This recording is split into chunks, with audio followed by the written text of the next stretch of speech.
Okay, so are you ready to have your mind blown? Always up for that. What do you have in store for us today? Well, get this. What if I told you we're about to explore a universe more incredible, more mind-blowing than any sci-fi film out there? Oh, And get this, it's a universe that exists inside you, right now, as we speak. okay. You've got my attention. Tell me more. We are going deep, and I mean deep, into the world of cells. Cells. The fundamental units of life. I knew we'd get to them eventually. They're the tiny building blocks that make up every single living thing, from the smallest bacterium to the largest whale. It's pretty wild to think about, isn't it? That something so small, something we can't even see with the naked eye, could hold the secrets to, well, everything. It really is remarkable when you think about it. These microscopic structures are like bustling cities, each one a marvel of complexity with its own unique set of functions. Exactly. It's like a whole other world exists right under our noses. So where do we even begin with something as intricate as a cell? I mean, did scientists just stumble upon these things by accident? You know, it all started with a simple observation. Picture this. It's 1665, and scientist Robert Hooke is fiddling around with an early microscope. Back when microscopes were brand new. Exactly. So he points this early microscope at a thin slice of cork, the stuff they use for wine bottles, and what does he see? Tiny box-like compartments. Wait, so he discovered cells looking at a wine stopper? That's incredible. What a happy accident. It really was a pivotal moment in scientific history. And you know what Hooke called those compartments? Let me guess. Cells. Right on. He called them cells because they reminded him of the small rooms that monks lived in. Little did he know he had just opened the door to a whole new world. Talk about being in the right place at the right time. So we've got these cells, but I've heard there are different types. Like, what's the difference between a cell in my brain and a cell in a blade of grass? They seem pretty different to me. That's where the terms prokaryotic and eukaryotic come in. They're like the two main branches of the cell family tree. A family tree of cells. I'm intrigued. Tell me more. So eukaryotic cells are like the sophisticated cousins. They have all the bells and whistles, including a nucleus. The nucleus, isn't that like the cell's brain? You had it. It's the cell's control center. That's where the DNA is stored.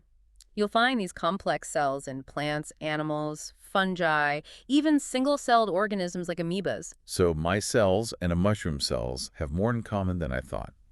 But what about these prokaryotic cells? What are they all about? Prokaryotes are like the minimalist branch of the family. Much simpler, much smaller than eukaryotes. And here's the key difference. They don't have a nucleus. No nucleus at all. So where do they keep their DNA? Their DNA just hangs out in the cytoplasm, this sort of jelly-like substance that fills the cell. No nucleus at all. It's like they're living life on the edge. In a way they are, but it works for them. Think about bacteria and archaea. These microscopic powerhouses thrive in all sorts of extreme environments, from hot springs to the human gut. Right. Bacteria always seem to find a way. So if eukaryotic cells are the organized ones with a nucleus, are prokaryotic cells just a free-for-all inside? Is there any organization at all? Not exactly a free-for-all, but definitely less compartmentalized. Imagine a prokaryotic cell, like a tiny studio apartment where everything happens in one open space. Now picture a eukaryotic cell as a grand mansion, with separate rooms for different functions. Okay, I like where this is going. So the rooms in our eukaryotic mansion are like mini organs within the cell, right? Each one with a specific job to do. Exactly. These rooms are called organelles, and each one plays a specific role in keeping the cell alive and functioning. Okay, so for example, what kind of rooms are we talking about here? Well, let's start with the mitochondria, for instance. Mitochondria. Don't tell me they're the powerhouse of the cell. Didn't they teach us that in like grade school? You got it. They're responsible for generating energy. They're kind of like the cell's own little power plant.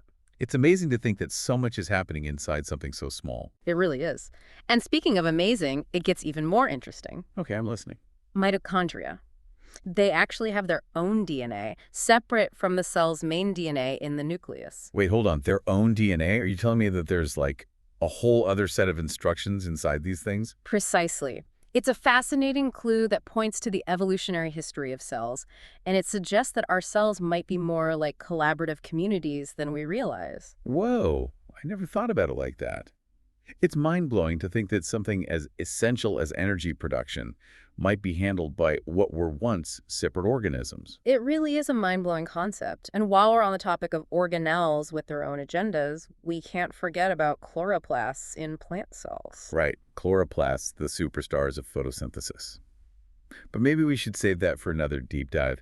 For now, let's stick with our eukaryotic mansion.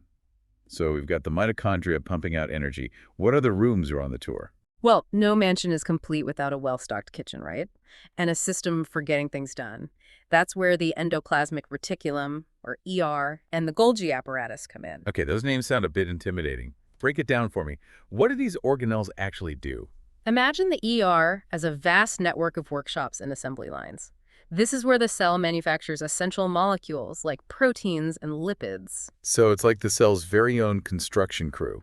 Exactly. They're building the essential components of life. Then you have the Golgi apparatus, which acts like a sophisticated packaging and shipping center. So it's like the Amazon warehouse of the cell. Pretty much. It receives those newly made proteins and lipids from the ER, modifies them, sorts them, and sends them off to their final destinations. Wow, it's like a perfectly choreographed dance of molecules. Yeah. So we've got energy production, construction, shipping. What about waste and recycling in our cellular factory? Excellent question. Cells are incredibly efficient at recycling. That's where lysosomes and peroxisomes come in. Lysosomes. Peroxisomes. Okay, those sound a bit intense. What do they do? You could say that. Lysosomes are like the recycling centers. They break down worn-out organelles, cellular debris, even ingested bacteria. Okay, so they're like the demolition and cleanup crew all rolled into one? Exactly. They keep the cell tidy and functioning. And then you have peroxisomes, which are like specialized waste treatment plants. They take care of neutralizing harmful substances, particularly those pesky free radicals. Free radicals. Are we talking about the same ones I hear about with antioxidants, like in blueberries and green tea? The very same. It seems like something as simple as eating your fruits and veggies could have a big impact on what's happening inside your cells. Who knew? You know what? I think I'll have an extra helping of blueberries with breakfast tomorrow. But for now, let's get back to this cellular mansion of ours. What else should we explore? Well, we've covered the essential organelles, but we can't forget about the framework that holds it all together, the cytoskeleton. Picture it as the beams, pillars, and scaffolding that give the cell its shape, its structural integrity. So the cytoskeleton is like the walls and infrastructure of our mansion. And I'm guessing it does more than just provide support. You know it. It also plays a crucial role in cell movement and transport. It's like the cell's internal highway system. It's incredible how much is jam-packed inside a single cell. It's like a whole city in there. Precisely. And surrounding all of this, acting as both a barrier and a gateway, is the cell membrane. The cell membrane, that's like the security checkpoint for our mansion. Yeah. And I'm guessing it's pretty important. You bet. It's selectively permeable, meaning it controls what goes in and out of the cell, maintaining that stable internal environment, keeping things running smoothly. It's truly incredible, from the nucleus to the mitochondria to those busy lysosomes. It's amazing how much is happening inside a single cell. And we're just getting started. So we've explored this bustling metropolis inside a eukaryotic cell with its powerhouses and construction crews and even recycling centers. But I'm curious, what's going on outside the cell membrane? Is it just an empty void out there? Not at all. It might not be as glamorous as the bustling city inside, but there's definitely some action happening out there. In fact, some cells, like those in plants, fungi, and bacteria, have an extra layer of protection outside their membrane, kind of like a suit of armor for the cell. A suit of armor? You've got to be kidding me. So we're talking about the cell wall, right? I vaguely remember learning about them in school, but it's all a bit fuzzy now. What makes them so tough? What are they made of? Well, their strength comes from their composition, which, by the way, varies depending on the organism. Plant cell walls, for example, they're primarily made of cellulose. Cellulose. Doesn't that ring a bell? It's a complex sugar that forms strong, rigid fibers, and it's actually the same stuff that gives plants their structure. Oh, right. It's like the stuff in plants that we can't digest, but it keeps things moving along, right? Exactly. And then you have fungi. Their cell walls are made of chitin. Chitin. Now that sounds familiar. It's a tough yet flexible material that's also found in the exoskeletons of insects. Wow, so it's like having a built-in suit of armor. No wonder mushrooms can withstand a bit of rough handling when you're foraging for them in the woods. What about bacteria then? They've got to have some serious protection, right? Absolutely. Bacteria, their cell walls are made of peptidoglycan. It's this unique molecule that gives them structural support and helps them resist pressure from their surroundings. Pressure. What kind of pressure are we talking about here? Well, think about it. Bacteria are constantly being bombarded by water and other molecules trying to move in or out. Okay, that makes sense. And this creates something called osmotic pressure, which, if left unchecked, could actually cause the cell to burst. Oh, wow. So the cell wall acts like a pressure vessel, keeping everything from exploding. That's incredible. Mm. So we've got these super strong walls protecting some cells. Anything else going on outside the membrane? What about those whip-like structures I remember seeing in pictures? Those always kind of freak me out. They look like something out of Alien. You mean flagella? Yeah, flagella. Those things. They look a bit like tiny tails, don't they? Totally. Well, they act like propellers, allowing certain cells, mainly bacteria, to move toward food sources or away from danger. It's all about survival. I bet those flagella come in handy in the microscopic world. It's like having a tiny motor to navigate through life. Precisely. And speaking of navigating through life, we can't forget about fimbriae. Fimbriae. Okay, now you're just messing with me. What are those? Think of fimbriae as shorter, hair-like structures that some bacteria use to attach to surfaces. So they're like tiny little grappling hooks. You got it. They help bacteria cling to their environment, whether it's a rock in a stream or, well, the lining of your intestines. Oh, cling to my intestines. Okay, now I'm really glad those cells have walls and security systems.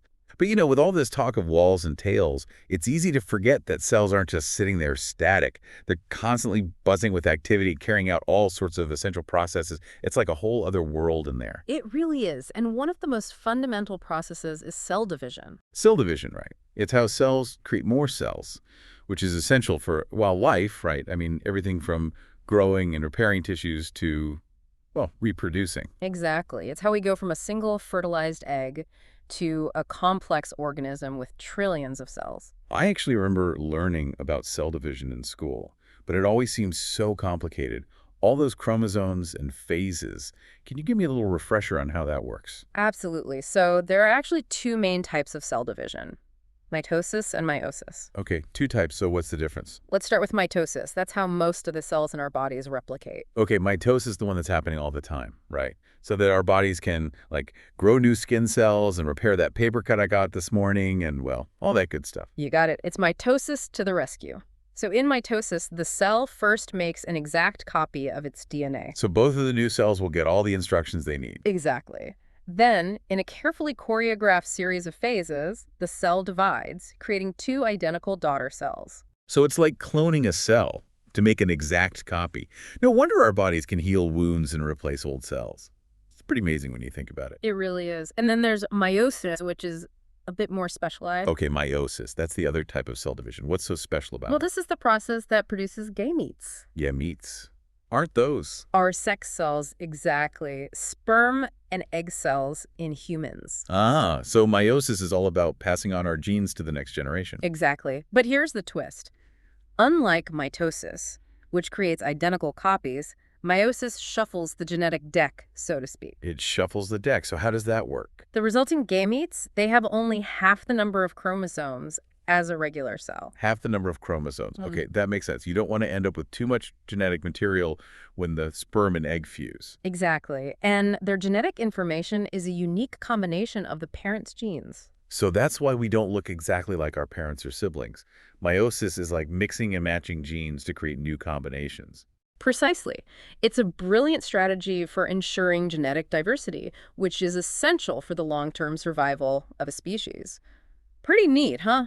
It's amazing how much complexity is packed into something as seemingly simple as cell division. It's like this intricate dance of life, carefully choreographed over millions of years of evolution. But tell me, what about when things go wrong? What do you mean? Well, I mean, all this copying and dividing, it seems like there's a lot of room for error. What happens if there's a mistake? Ah, I see what you're thinking. But don't worry, cells have evolved some pretty sophisticated systems for DNA repair. DNA repair. So there are like mechanics in there making sure everything is running smoothly. You could say that. Specialized enzymes scan the DNA for damage and then they fix any errors they find, which ensures that the genetic code is passed on accurately. Wow, those repair enzymes are like the unsung heroes of the cell, working tirelessly behind the scenes to keep everything running smoothly.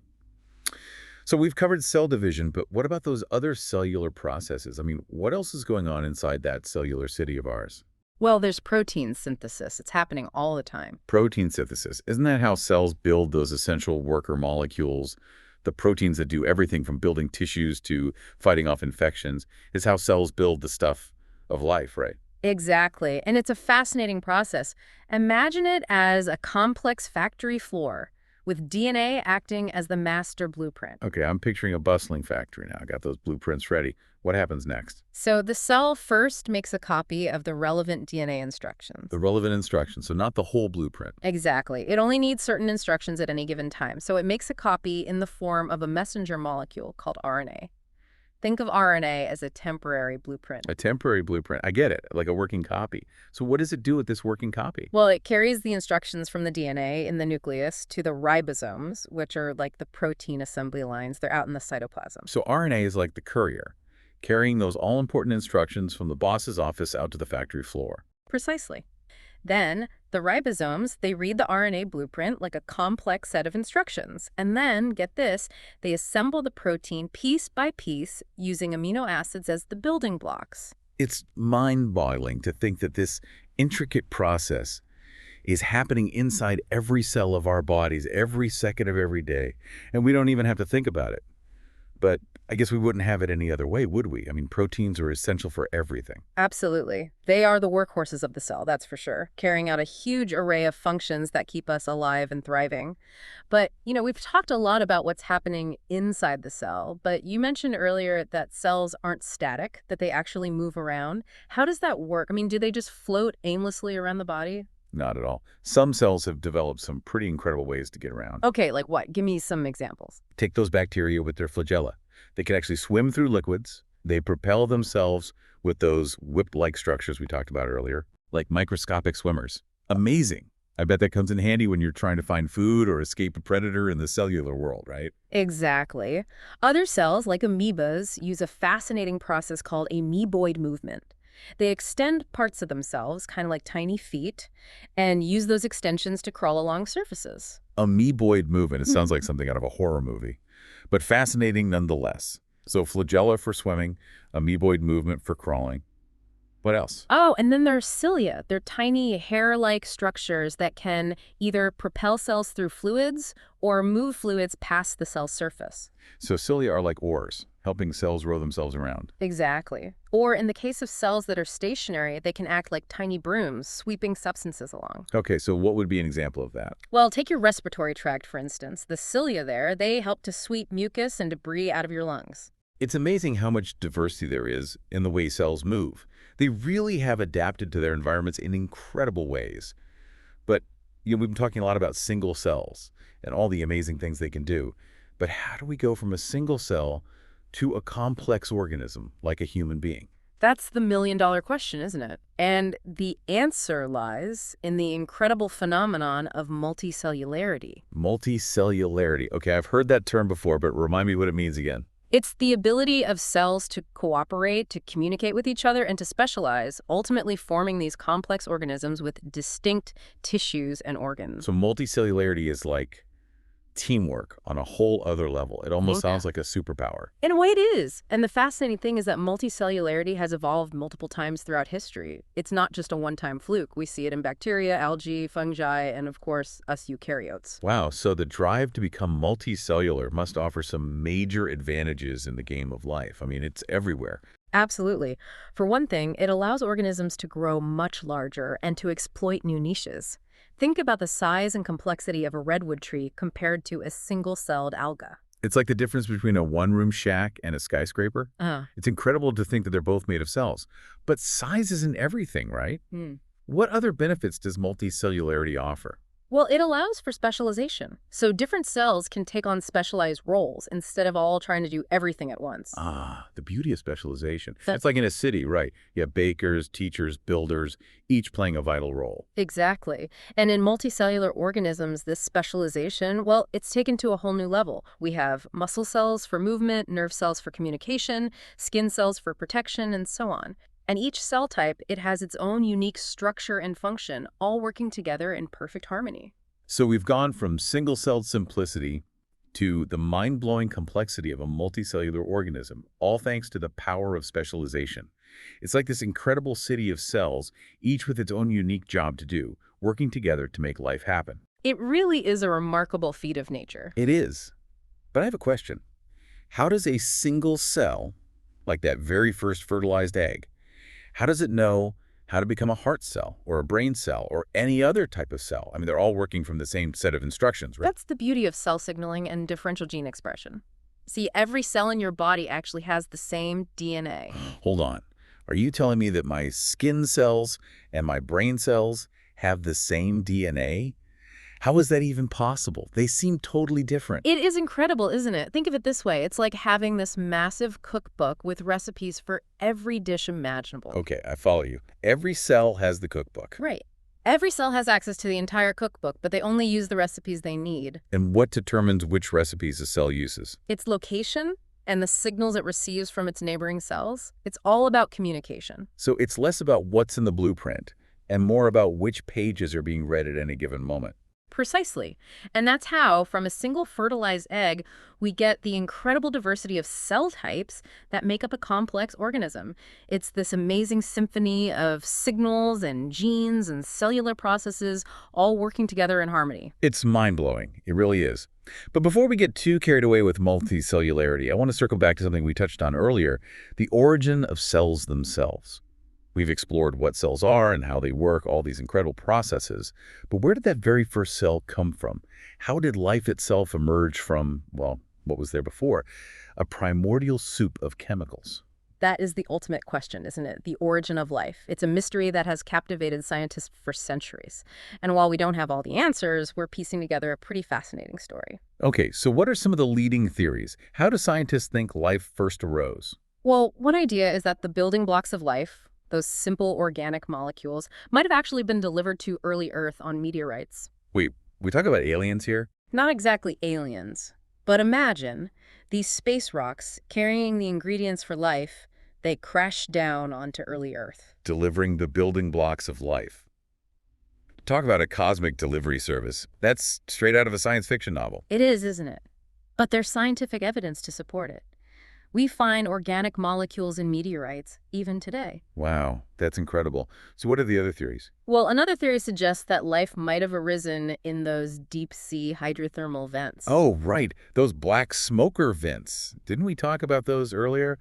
It's amazing to think that life could have emerged in such an extreme environment. It is pretty amazing, especially since they spew out chemicals from the Earth's crust, creating these extremely hot, energy-rich environments. Yeah, not exactly the most hospitable place to set up shop. You'd think so, wouldn't you?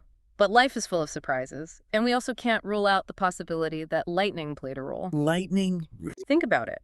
Early Earth's atmosphere was very different from today's, and it's thought that lightning strikes could have provided the energy needed to create organic molecules from inorganic matter. So, life might have gotten its start from a bolt of lightning. That's quite the origin story. It's a dramatic one, for sure. But regardless of how those first organic molecules arose, we believe the first cells were likely heterotrophs. Heterotrophs. Okay, remind me what that means again. Heterotrophs, they couldn't produce their own food. Instead, they got their energy by consuming organic molecules that were already present in their environment. Ah, right. So these early cells were like tiny little scavengers gobbling up the primordial soup. Exactly. They were making a living in a world without sunlight and oxygen as we know it. And from those humble beginnings, look where we are today. It really is incredible. But I think the most mind-boggling leap for me in the evolution of life is the emergence of those complex eukaryotic cells. How did those come about? Well, the leading explanation is called the endosymbiotic theory, and it's honestly one of the most fascinating ideas in biology. The endosymbiotic theory. That rings a bell. Refresh my memory. What is it all about? Picture this. You've got your simple ancient cell just going about its business, and then it engulfs a bacterium. Engulfs. Eats. Exactly. But here's where things get interesting.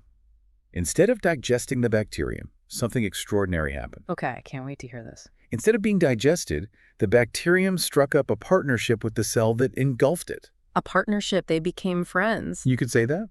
And over time, This partnership, it becomes so beneficial that the two cells become inseparable. Okay, this is blowing my mind. And eventually, that engulfed bacterium, it evolved into an organelle, like the mitochondria or the chloroplast that we talked about earlier. Wow. So what you're saying is our cells, the very cells that make up our bodies, they might actually be the result of these intense symbiotic relationships. That is incredible. It really makes you look at life in a whole new way, doesn't it? It really does. I have to say, I am walking away from this deep dive with a whole new appreciation for cells. They're not just tiny building blocks. They are intricate worlds unto themselves, each one teeming with activity and history, not to mention unanswered questions. That's what makes it so exciting, and every new discovery opens up even more avenues for exploration. Exactly. It's an incredibly exciting time to be studying cell biology, and who knows what amazing secrets these tiny universes still hold. Well, that's all the time we have for today's deep dive into the world of cells. From the simplest prokaryote to the complexity of our own eukaryotic cells, we've covered a lot of ground. It's been quite a journey. A huge thank you to our expert for joining us today and sharing their incredible knowledge. It's been my pleasure. Always happy to talk about cells. I hope you all at home enjoyed this deep dive as much as we did.